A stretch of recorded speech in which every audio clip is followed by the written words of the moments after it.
Hello and thank you for tuning in to this special edition of OU Nightly Online. I'm Sam Brown coming to you from my apartment in Norman, Oklahoma. While the COVID-19 virus keeps us all out of OU's campus and out of our newsrooms, we are still dedicated to bringing you this newscast. And we begin tonight with an update on the cases of coronavirus here in Oklahoma. As of today, the state's health department reported 2,465 confirmed cases of COVID-19 in the Sooner State. That's over 100 new cases in the last 24 hours. 5 additional deaths have been reported, bringing the total number in Oklahoma to 136.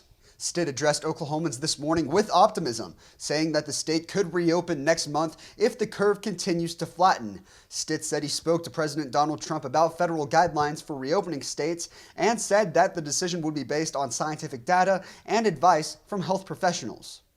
We're working with the health department on guidance for businesses to get open safely. If our positive trends continue, we hope to share more details next week about how to roll that out.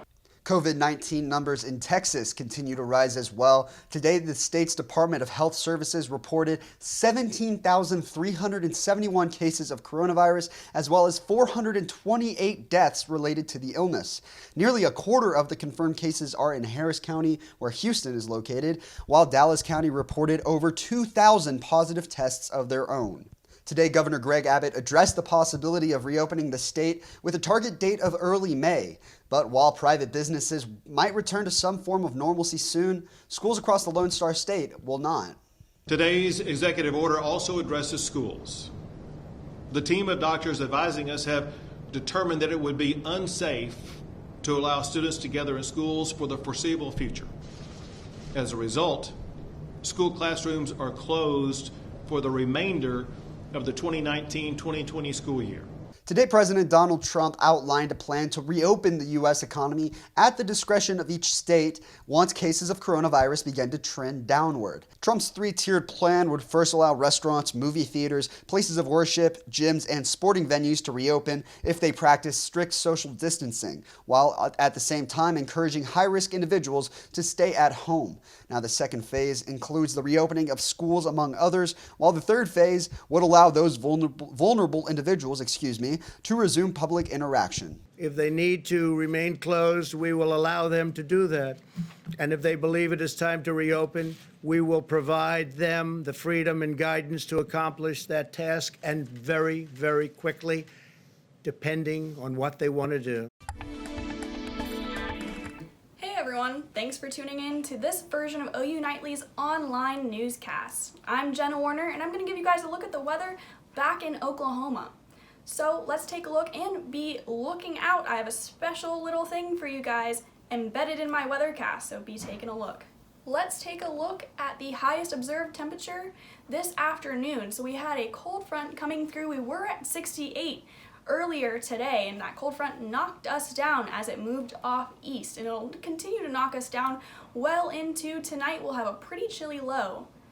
Now, this is the 24-hour temperature change, so looking at Norman this afternoon, we were 23 degrees cooler than we were Thursday afternoon, and that's all thanks to that cold front coming through. Take a look at Miami. They were 21 degrees cooler than they were yesterday afternoon. So this is looking at tomorrow's severe weather outlook, so that's Saturday. Norman, you may see a few rumbles of thunder with a few showers moving through, but any strong storms will be in southeastern Oklahoma. So here's that special thing we talked about. I made some French macarons while in quarantine. So they're pretty hard to make, but they tasted great. My family loved them. And if you're looking for a way to use up your bread if it's about to go bad, you can always make bread pudding like my mom made last night. So this is some chocolate butterscotch bread pudding, and it was great, let me tell you. And would this be a Midwestern newscast if I didn't show off some cheese and sausage and crackers? We had a nice cheese plate in my family just for our appetizer night. It's pretty fun to put out if you're not lactose intolerant. But let's get back to the forecast. So this is taking a look at your 7-day forecast as we head through. Tonight we have a low of 36 in Norman, and we have a chance for showers and storms Saturday and Sunday. But as we move through the beginning of next week, we will rebound back into the 70s, and we do have another chance for showers and storms Tuesday and Wednesday. So thanks for paying attention to the weathercast today. I hope you enjoyed my pajamas. Working from home, gotta be comfy. Hello, I'm Sydney Baulier bringing you today's sports news from my home in North Texas. Tonight begins the WNBA draft. Due to COVID-19, the draft will be held in virtual fashion with rounds 1 through 3 airing tonight.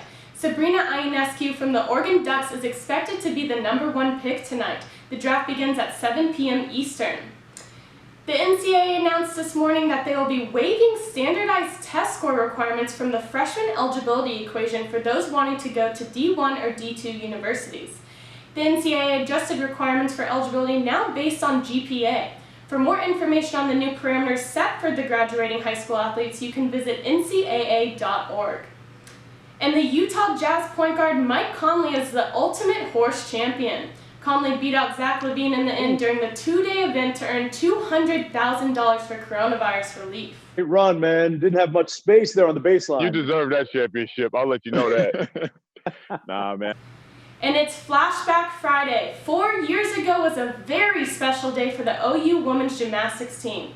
On April 17, 2016, the #1 seeded women's team won their second NCAA national championship in Fort Worth, Texas. The victory was extra special because it was the first time both the men's and women's teams secured the Natty in the same season from the same school. Little did the team know that this was just the beginning of a dynasty for the Sooners. And that's it from the sports world today. Happy Friday. Thank you, Sydney. We'll leave you tonight on a brighter note. A Walmart store in Plaquemine, Louisiana went all in for seniors and first responders by pre-packaging carts with basic essentials. One of their customers noticed the good deed and she shared it on Facebook. And her post quickly caught fire with over 64,000 shares and 6,000 likes. That's going to do it from here at the desk. Thank you for watching this edition of OU Nightly Online, brought to you by students working in Texas, Ohio, and of course here in Oklahoma. Reporting from Norman, I'm Sam Brown. Good night.